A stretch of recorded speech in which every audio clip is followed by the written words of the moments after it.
Olá, sejam bem-vindos a mais um programa Direito Unifil aqui na UTV. Eu sou o professor Danilo Delarco e nós estamos falando agora sobre um tema muito importante que todo mundo quer saber, que é a aposentadoria. No programa anterior nós falamos sobre a reforma, os 3 anos aí quase de reforma da Previdência, né? O que aconteceu, algumas mudanças que tiveram, algumas regras de transição. Se você perdeu o nosso programa anterior, vai lá no nosso canal do YouTube e puxa para assistir. Hoje, nesse programa, nós vamos falar sobre aposentadoria. Algumas regras, algumas dicas relacionadas à aposentadoria. E quem está aqui com a gente para esclarecer um monte de perguntas sobre isso é o professor Dr. João Alves Dias Filho, professor do curso de Direito da Unifil, advogado, previdenciarista. Professor, muito obrigado pela participação. Continuou aqui com a gente, né? Nós já fizemos o primeiro programa, tá? E eu já vou começar com uma pergunta, né? O que eu preciso hoje para me aposentar? Vamos lá, é uma alegria estar aqui, obrigado novamente pelo convite, professor.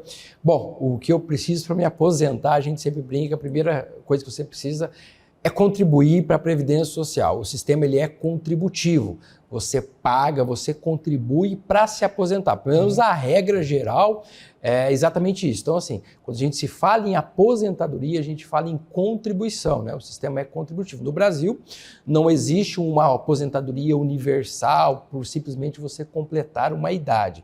Você paga, você contribui, tanto que o INSS chama Instituto Nacional do Seguro Social, um seguro. Você contribui, você paga para lá na frente, se acontecer algum risco, uma imprevisão, você está protegido pelo sistema. Então é importante para quem está nos assistindo, que às vezes aí é uma pessoa que trabalha, é um autônomo, é um eventual, uma pessoa que faz bico, às vezes é estagiário, às vezes é uma dona de casa.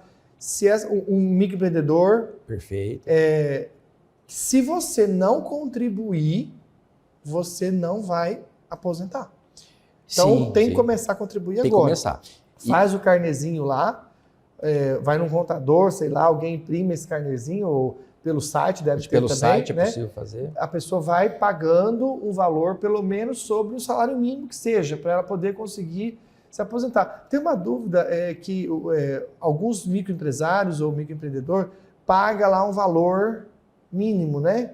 Mas não, só esse valor mínimo não adianta, né? Que é um percentual, ele tem que pagar um valor correto para fins de aposentar, né? Perfeito. Então vamos lá, você para se aposentar, você precisa pagar, você precisa contribuir para a Previdência Social, que é aquilo que a gente já falou. O MEI, por exemplo, ele é um segurado da Previdência Social, ele é um segurado obrigatório. Obrigatoriamente ele precisa pagar. O que a gente fala do MEI é o que ele entrou, o governo facilitou a forma de contribuição, que é o que a gente chama de plano simplificado. A alíquota, o valor é menor. Então, para facilitar, trazer essas pessoas da informalidade para a formalidade, o governo facilitou a forma de recolhimento, de imposto numa guia só, mas lembrando que essa contribuição serve sim para se aposentar. O que às vezes as pessoas confundem, que é a antiga aposentadoria por tempo de contribuição, quem recolhe nessa alíquota menor, ele não tem direito a aposentar por tempo de contribuição, mas por idade tem, ou os benefícios por incapacidade. A diferença é isso, você recolhe uma alíquota menor e se beneficia com um todo, tá certo? Mas não aposenta por tempo de contribuição, que até pela reforma da Previdência deixou de existir, salvo a regra de transição. Mas apesar de você contribuir com um valor menor, não afasta o direito ao benefício, você mantém o benefício. Então, hoje é indispensável. Você quer aposentar futuramente, tem que recolher. Tem que recolher, isso aí é indispensável. Né? Tá. Quem tem mais de um emprego, como é que fica o recolhimento? Recolhe nos 2 empregos, tem um teto, não tem? Se pagou mais, o que faz? Perfeito. A gente tem que lembrar que assim, a gente tem os chamados segurados obrigatórios. No Brasil, todo mundo que exerce atividade laborativa, todo mundo que trabalha, obrigatoriamente precisa pagar a Previdência Social. Aquela bela história, mesmo aposentado, se eu continuar trabalhando, eu tenho que continuar pagando Previdência Social. Professor, eu tenho uma atividade, 2 atividades. Se você tem mais de uma atividade, tem 2 empregos, por exemplo, você obrigatoriamente precisa contribuir nos 2, porque você contribui para o sistema de repartição. Então, se você está trabalhando em 2, 3 empregos, obrigatoriamente você tem que recolher nos 2, nos 3 empregos. A diferença, obviamente, se o valor das contribuições superar o teto da Previdência Social, você fica limitado à contribuição, limitado ao valor do teto. Mas que tem que pagar, tem. E só vai aposentar uma única vez se for para o regime geral da Então, se a Previdência pessoa, Social. por exemplo, o teto hoje está em torno de 7.087, que nós comentamos aqui. Em torno de 7.100, ali um pouquinho menos, né? 7.090. Então, se eu trabalho no emprego e ganho 3.000 em um e 5.000 em outro, eu estou ganhando 8.000 nos dois. Então, quer dizer que eu preciso informar uma empresa, né? Por exemplo, aqui que recolhe 3.000. Aqui eu ganho 5, eu tenho que informar que eu já estou recolhendo sobre 3 para eu não ter que pagar mais. Isso. Porque se eu estou ganhando, se o meu salário, somando os dois empregos, atinge, né, ou supera mais que 7.087, eu preciso informar alguns empregadores e falar, olha, você tem que recolher até esse limite que eu já recolho lá numa outra empresa. Porque senão os dois, se eu ganho 5.000 em cada um, 10.000, eu vou começar a recolher para um valor acima do teto, que é 7.000 e pouquinho, e aí eu não vou poder aposentar com 10.000, o limite máximo é 7.000 e pouco. Então aí eu teria que, se eu fiquei pagando anos um valor de aposentadoria, um valor de contribuição acima do teto, eu vou ter que ir lá na Receita Federal e pedir a restituição dos últimos 5 anos, que dá um trabalho absurdo, né? Então é melhor quem tem 2 empregos, ver se somando os dois atingiu o teto. Se atingiu ou está abaixo do teto, tem que continuar contribuindo com os dois. Se somando os dois, superou o teto, informa para uma empresa o recolhimento do outro, para não ter que a outra empresa pagar o valor total. É isso, né? É isso mesmo, né? É importante lembrar que você tem que pagar, mas sempre limitado ao teto. Então, o que você pagar acima do teto, você pode O teto é o máximo que qualquer pessoa vai receber na Previdência. Então, ainda que você ganhe 20 mil reais, vai ficar pagando, você vai pagar sobre 7.087 aproximadamente, que é o teto, se você se aposentar hoje. O INSS não vai pagar para ninguém um valor maior que esse aí hoje, né? Exatamente. Lembrando que em direito sempre ninguém ou sempre tem 2 exceçõezinhas, mas a regra sim, exceção, né? Então. É possível ter uma exceção, por exemplo, quando a gente fala na chamada grande invalidez, que ela pode ultrapassar para aquelas pessoas inválidas que estão acamadas, que precisam de auxílio de terceiro, pode receber 25% a mais, então pode extrapolar o teto da Previdência Social. A regra é que não extrapole, mas vai ter as exceções. Tem as exceções também no Estado maternidade, perfeito. Então eu estou mais ou menos assim em ordem, né? Professor, tem um monte de pergunta aqui que a gente separou, mas enfim, uma pergunta que a gente comentou aqui antes da gente começar o programa, que você falou que é importante, é a questão da revisão da vida toda. Nós estamos chegando quase no finalzinho, será que dá para você falar um pouquinho dela? Nós temos aí 1 minutinho e pouco. Como é que ficou a revisão da vida toda? Tema importante, as pessoas têm que entender isso, e isso tem a ver com o dia a dia de todo mundo que já é aposentado, né? Tem que ver se encaixa. É possível fazer revisão de benefício previdenciário, isso é uma regra lá. E o que seria a revisão da vida toda? Uma das formas de calcular o benefício previdenciário tem uma regra antes e depois da reforma da Previdência, mas eu posso pedir para incluir as minhas contribuições que foram feitas antes de julho de 94, porque, por lei, o INSS também não, seguindo a norma legal, não inclui essas contribuições antes de 94. Por que chama revisão da vida toda? Porque você pede para incluir todo esse período. Isso pode fazer com que o valor do seu benefício aumente. Então, muita gente pode ter direito então, se alguém a isso tem alguma dúvida em relação a eu estou recebendo pouco, eu recolhi tanto no começo, aí depois pegaram as menores contribuições, ele pode procurar um advogado, mostrar isso para o advogado e aí tentar verificar se é vantajoso, se existe mesmo possibilidade de, revisando a vida toda, de recolhimento, melhorar a aposentadoria. Então, hoje existe essa possibilidade. Existe essa possibilidade. Professor, aguenta aí. Não saia daí que a gente volta já com mais dúvidas, com mais perguntas sobre direito previdenciário e aposentadoria.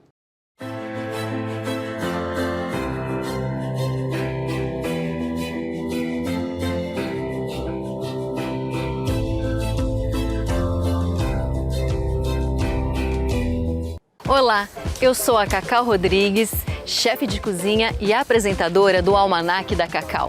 Uma delícia de programa de gastronomia, onde você vai conhecer um pouquinho da minha história e aprender a preparar deliciosos pratos. Acesse a nossa programação pelo nosso site utv.tv.br ou pelo nosso aplicativo. O TV mais perto de você.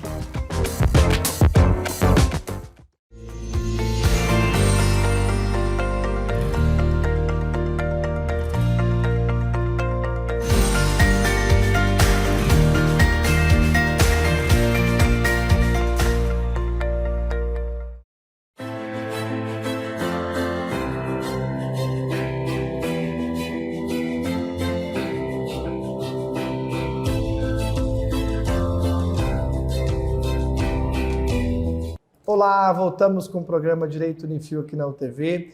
Nós estamos falando sobre aposentadoria. O professor João Alves Dias Filho está aqui com a gente. Professor João, nós terminamos o primeiro bloco falando da revisão da vida toda. E você comentou no intervalo para mim e falou assim, falei muito pouco, quero falar um pouquinho mais disso.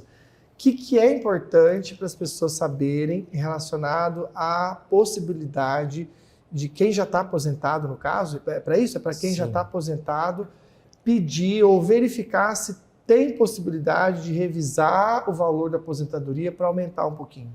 Então, você acha que dá para você falar aí para o nosso pessoal ficar mais atento? O que a gente tem que ter em mente é que o aposentado pode, eventualmente, fazer um pedido de revisão na aposentadoria. O que é uma revisão de um benefício previdenciário? É corrigir eventual falha que ficou lá. Um tempo que não foi computado, uma contribuição a menor que foi paga a maior, um período de insalubridade, um período rural. Existem várias hipóteses de revisão. E uma das revisões hoje que se discute muito, está debatendo lá no STF, é a chamada revisão da vida toda. Mas um ponto que a gente tem que destacar, a gente tem que tomar cuidado com relação a prazo, o chamado prazo decadencial, porque existe um tempo que você pode, né? E assim, uma coisa é você buscar os valores em atraso, que é o prazo prescricional. Outra coisa é o período que o direito não socorre quem cochila, tá? Então assim, para ter direito a essa revisão da vida toda, primeiro, a pessoa tem que ter se aposentado antes da reforma da Previdência que a gente falou, até porque depois da reforma a regra é outra, já não se encaixa. E tem uma discussão ainda, uma discussão jurisprudencial, que eu tenho um prazo de 10 anos. Então, cuidado, você que é aposentado, se já não passou esse prazo decadencial, consulte um advogado da sua confiança para ver se ainda é possível fazer ou não. Então, a revisão da vida toda é para quem, em regra, está aposentado há menos de 10 anos, né? Se aposentou antes da reforma da Previdência, antes de novembro de 2019, e mais do que isso também, se você tinha contribuição, se você pagava a contribuição previdenciária antes de julho de 1994. Então isso, a princípio, a pessoa tem que ter em mente isso. Você começou a contribuir para a Previdência antes de 94, tem menos de 10 anos que você está aposentado, é para essas pessoas, em regra, que vai ter direito à revisão. A revisa, se for um valor melhor, entra na justiça ou pede a revisão. Exatamente. Se o advogado fizer a conta, falar, não vai ser bom, deixa quieto. É importante você, antes de entrar com o pedido, fazer os cálculos, porque nem sempre a revisão é favorável, ela pode ser, eventualmente, ser desfavorável. Aí não vale a pena fazer. É principalmente quem tinha contribuições de valores mais antigos, mais altos, por conta da média, isso faz. Então, primeiro conselho, procurar um advogado, ver se isso realmente faz diferença e, fazendo diferença, entrar com o pedido na justiça. Até porque a Previdência Social não reconhece esse tipo de pedido administrativamente. Ele vai ter que já ingressar direto no judiciário. Ou não, ele tem que passar primeiro pedindo, negar, e aí depois entrar. E entrar com o pedido na justiça. Existe a discussão se existe o prévio requerimento administrativo, mas para esse tipo de revisão, o entendimento é que você pode entrar com o pedido judicial. Perfeito. Tá. E professor João, quais são assim, as formas de aposentadoria? A gente vai falar em mais 2 programas ainda, né? A rural e a por incapacidade. Mas, assim, de regra geral, tem idade mínima, idade máxima? Quais são as principais formas de aposentar hoje, depois da reforma previdenciária? Vamos lá. Nós temos várias espécies de aposentadoria. Quando a gente fala aposentadoria, a gente tem que dividir algumas lá.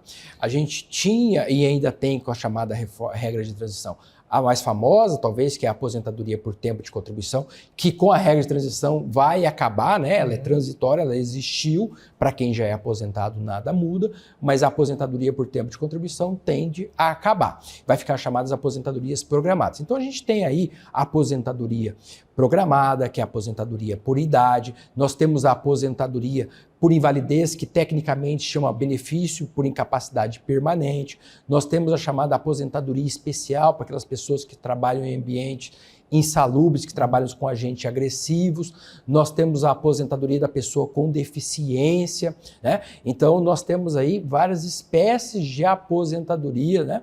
Que dependendo da situação, encaixa em uma outra situação. Vai dar a diferença na idade. Das regras, de idade, de tempo. Então, conforme e o enquadramento na aposentadoria, vai dar a diferença, o advogado ou o INSS vai avaliar as regras um pouquinho diferente. Né? Exatamente. Sempre lembrando que o INSS tem o dever legal de sempre conceder o melhor benefício, sempre o benefício mais vantajoso. Ainda que você peça verificando o que é a situação de outro, ele vai conceder. É a boa-fé da administração. É a boa-fé da administração pública, né?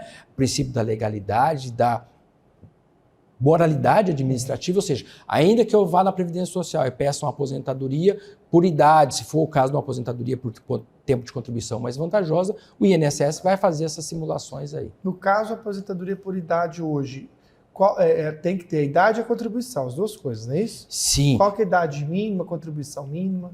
A gente sempre tem que lembrar que para aposentar no Brasil não basta ter uma idade mínima, a gente precisa de uma idade mínima, que é o que a gente sempre vem falando, e mais um tempo mínimo de contribuição. Então, o homem hoje, para se aposentar por idade, ele precisa ter no mínimo 65 anos de idade. A mulher, aquela regrinha de transição que a gente falou no programa anterior, né, que eram 60 anos, que olha só que interessante, não houve regra de transição para o homem, eram 65 anos e continuou 65 anos. Para a mulher eram 60 anos e foi criada uma regra de transição, aumentando a cada ano 6 meses, que hoje está em 61 anos e 6 meses. E vai ficar permanente a partir do ano que vem aos 62 anos. Então, em resumo, a partir do ano que vem, a mulher 62 anos e o homem 65 anos. Então, essa é a idade mínima, com exceção da regra de transição para mulher 62 anos e o homem 65 anos. Essa é a idade mínima. Nós estamos em 2022, se a pessoa for dar entrada agora, assiste nosso programa nesse ano de 2022, e é uma mulher que vai dar entrada, ela tem que ter 61 anos e 6 meses. Isso, a idade mínima. Só que tanto o homem quanto a mulher, a idade é essa que a gente falou, precisa de um tempo mínimo de contribuição. Então, o tempo mínimo de contribuição são 15 anos, são 180 meses. Não basta ter a idade, eu preciso também ter contribuído por, no mínimo, 15 anos. Só um detalhe, professor, na regra de transição aí, quem se filiou, quem já pagava antes, olha só, é 15 anos, seja para o homem, seja para a mulher. Mas quem se filiou depois da reforma da Previdência, o homem depois passa a ser 20 anos. A mulher continua sendo 15 anos. Mas se eu já pagava a Previdência Social antes de novembro de 2019, seja homem, seja mulher, continua sendo os 15 anos. Então, para a molecada nova, vamos dizer assim, né? Que vai começar homens a trabalhar agora, começou a trabalhar em 2020, 2021, começou a contribuir depois da reforma, homem, vai ter que ter 65 anos de idade quando for se aposentar, se não mudar nada até lá, e 20 anos de contribuição pelo menos. Exatamente, olha que diferença. Aí vai ter uma diferença. E a mulher mantém os 62 e os 15. Perfeito. Houve essa diferença aí, mais tempo de contribuição e mais idade para o homem. Isso que os direitos são iguais. Né? Isso, porque a gente até brinca com os alunos. Né? A ideia aí, por que existe essa diferença entre homens e mulheres, né? Mas olha só, até a reforma, a diferença de idade entre o homem e para a mulher eram 5 anos. Já reduziram para 3 anos, né? Eu não sei se no futuro muito próximo vai igualar justamente a idade entre o homem e a mulher. Tem a discussão, mas a mulher vive mais que o homem, por que se aposenta antes, né? É uma outra discussão aí. Professor, esse programa chegou no final, nós vamos encerrá-lo. Tem mais 2 programas, então tem mais perguntas para fazer aqui. Continue acompanhando nossa programação, te agradeço por esse programa, mas continua aqui com a gente, nós vamos ter mais 2. Não saia da nossa programação, continue aí. Só quero te lembrar que se você tem uma graduação, quer fazer uma pós-graduação na área jurídica, na área do direito, para auxiliar no escritório, né, para poder começar aí, entender um pouco da área jurídica, venha para a Unifil nas nossas pós-graduações. Nós temos inúmeras áreas, civil, família, sucessão, direito do trabalho, previdenciário, direito penal, perícias, imobiliário, notarial, enfim, uma série de áreas em pós-graduação que você entre em contato aqui com a gente com o melhor preço que cabe no seu bolso e a qualidade você já conhece, podendo até chegar a 4 títulos no final com o TCC opcional. Então, pós-graduação é na Unifil. Muito obrigado pela sua audiência, fique com Deus, até mais.